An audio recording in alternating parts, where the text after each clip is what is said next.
Guys welcome to the my new video. So guys तपाईलाई NB vlog 20 मा स्वागत छ हैन। आज चाहिँ म खसी बजारमा छु तर यो चाहिँ एक नम्बरको बोका हो हैन। के बोले भाइ अब के बोले के जथाभावी बोले हैन।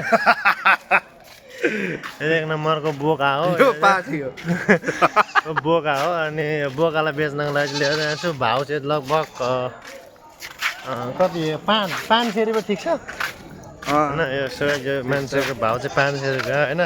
हेलो गाइस यता एउटा बोका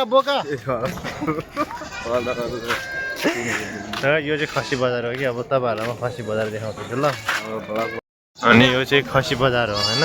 यो चाहिँ यहाँको खसी बजार हो। अनि हामी सबैजना प्रायः त यहाँनिर खसी बोका किन्ने भन्दा सिटीवाला धेरै छौँ हैन। उहाँ चाहिँ मेरो जेठा दाइ हो हैन। अनि यो चाहिँ खसी बजार हेर्नुहोस् यहाँ बोकाको भाउ सुन्दा मान्छे अचम्म लागेर आउँछ। आउनु 11500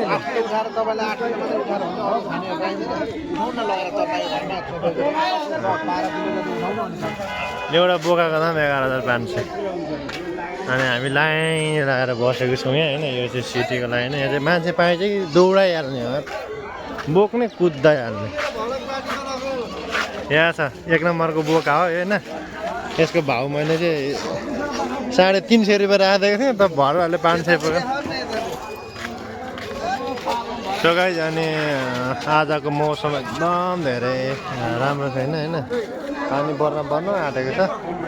जाने दाजु जाने बिल्डिङमा मान्छे ए मान्छे तपाईँलाई डुबाउने भयो आज। एउटा तोरी उहाँ पुगिसक्यो।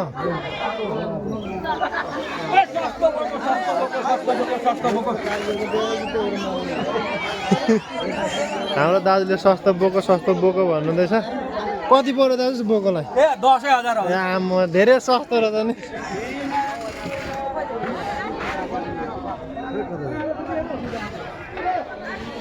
पर्न आँटेको छ है खसी बजारमा आएको।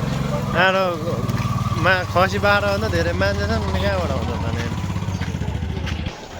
खसी भन्दा मान्छे धेरै छन्। मान्छे पनि फेरि सबै सिटीवाला मात्रै हो। आइज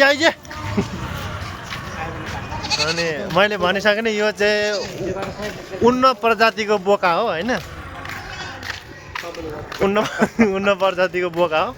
बेच्न ल्याएको बिक्री नभइसकेपछि अब लिएर हिँडेको। अब जानुपर्छ सकाइ तपाईँहरूलाई। अब यो चाहिँ बोक्सेको भ्यू छ। अरू कुरा त्यस्तै हो। उन्न प्रजातिको बोका है। भाउ दबासँग 350 रुपैयाँ ल। सकाइ कस्तो लाग्छ हेरेर प्रतिक्रिया दिनु होला।